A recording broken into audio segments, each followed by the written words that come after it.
নমস্কার বন্ধুরা, প্রযুক্তি সমাধান ইউটিউব চ্যানেলের নতুন একটি ভিডিওতে আপনাদের সবাইকে স্বাগত জানাই। আজ আমি আপনাদের দেখাবো কিভাবে আপনি খুব সহজেই ইনকাম ট্যাক্স ই-ফাইলিং পোর্টালে ব্যাঙ্ক অ্যাকাউন্ট অ্যাড করে ব্যাঙ্ক অ্যাকাউন্ট ভ্যালিডেট করতে পারবেন। ব্যাঙ্ক অ্যাকাউন্ট ভ্যালিডেট না হলে আপনার রিফান্ড আপনার ব্যাঙ্ক অ্যাকাউন্টে যাবে না। এর জন্য আপনাকে পুরো ভিডিওটা দেখতে হবে। ভিডিও শুরু করার আগে যদি আপনি এখনও আমার চ্যানেলটি সাবস্ক্রাইব না করে থাকেন তাহলে অবশ্যই চ্যানেলটিকে সাবস্ক্রাইব করে নেবেন। তো চলুন আজকের ভিডিওটি শুরু করা যাক। সবার প্রথমে আমাদের ইনকাম ট্যাক্স ই-ফাইলিং পোর্টালে লগ ইন করে নিতে হবে। তো দেখুন এখানে ইনকাম ট্যাক্স ই-ফাইলিং পোর্টালে লগ ইন করা আছে। তো লগ ইন হয়ে যাওয়ার পর এরকম একটা ড্যাশবোর্ড আমরা দেখতে পাবো। তো উপরে ডান দিকে আমরা নাম দেখতে পাবো। আমাদের নাম দেখার পর ডান দিকে ডাউন অ্যারো অপশান পেয়ে যাব। ওই ডাউন অ্যারো অপশানে গেলে সবার প্রথম যে অপশানটি পাবো মাই প্রোফাইল, ওই মাই প্রোফাইল অপশানে চলে যেতে হবে। মাই প্রোফাইল অপশানে চলে গেলে প্রোফাইল ওপেন হয়ে যাবে। তো প্রোফাইলের বাদিকে অনেকগুলো অপশান থাকবে, তার মধ্যে প্রথম যে অপশানটি থাকবে মাই ব্যাঙ্ক অ্যাকাউন্ট, ওই মাই ব্যাঙ্ক অ্যাকাউন্ট অপশানে ক্লিক করে দিতে হবে। তো দেখুন এখানে মাই ব্যাঙ্ক অ্যাকাউন্টের পেজ ওপেন হয়ে গেছে। এখানে কোনো ব্যাঙ্ক অ্যাকাউন্ট অ্যাড করা নেই, তাই সব জিরো দেখাচ্ছে।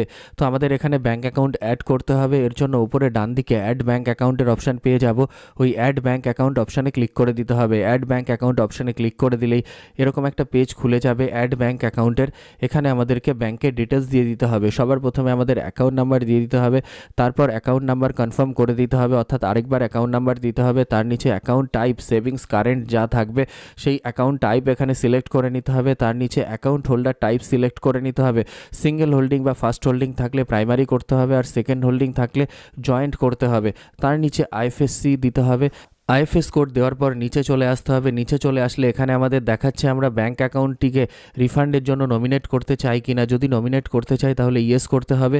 এটা করার পর ভ্যালিডেট অপশানে ক্লিক করে দিতে হবে। তো আমরা কি করব, পুরোটা ফিল আপ করে দেবো। দেখুন পুরোটা ফিল আপ করে দিয়েছি। পুরোটা ফিল আপ করে দিয়ে নিচে চলে আসলে এখানে আমাদের দেখুন কন্ট্যাক্ট ডিটেলস দেখাচ্ছে, মোবাইল নাম্বার আর ইমেল আইডি, যেটা ই-ফাইলিং পোর্টালের সঙ্গে রেজিস্টার্ড আছে। তো এখন আমাদের কি করতে হবে, ভ্যালিডেট অপশানে ক্লিক করে দিতে হবে। ভ্যালিডেট করে দিলে মোবাইল আর ইমেলে ওটিপি চলে যাবে। কোনো একটি জায়গা থেকে ওটিপি নিয়ে আমাদের এখানে দিতে হবে। ওটিপি দেওয়ার পর আবার ভ্যালিডেট অপশানে ক্লিক করে দিতে হবে। তো আমরা কি করব, মোবাইল অথবা ইমেল থেকে ওটিপি নিয়ে এখানে দিয়ে দেবো।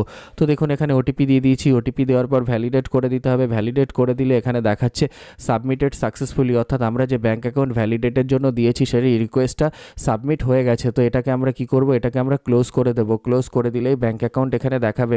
তো দেখুন এখানে ব্যাঙ্ক অ্যাকাউন্ট দেখাচ্ছে আর ব্যাঙ্ক অ্যাকাউন্ট ভ্যালিডেটও হয়ে গেছে। কোনো ব্যাঙ্ক অ্যাকাউন্ট ভ্যালিডেট হতে সময় লাগে, আর কোনো ব্যাঙ্ক অ্যাকাউন্ট সঙ্গে সঙ্গে ভ্যালিডেট হয়ে যায়। যেমন এই ব্যাঙ্ক অ্যাকাউন্টটি সঙ্গে সঙ্গে ভ্যালিডেট হয়ে গেছে, আর নিচে দেখাচ্ছে এই ব্যাঙ্ক অ্যাকাউন্টটি রিফান্ডের জন্য নমিনেটও আছে।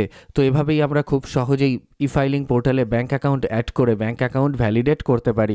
আশা করি ভিডিওটি আপনাদের ভালো লেগেছে। তাহলে অবশ্যই লাইক করবেন, শেয়ার করবেন এবং কমেন্ট করে আমাকে জানাবেন কেমন লাগলো। আর আমার চ্যানেলে নতুন হলে অবশ্যই চ্যানেলটিকে সাবস্ক্রাইব করে নেবেন। আজকের মতো এই পর্যন্তই। সবাই ভালো থাকবেন। ধন্যবাদ।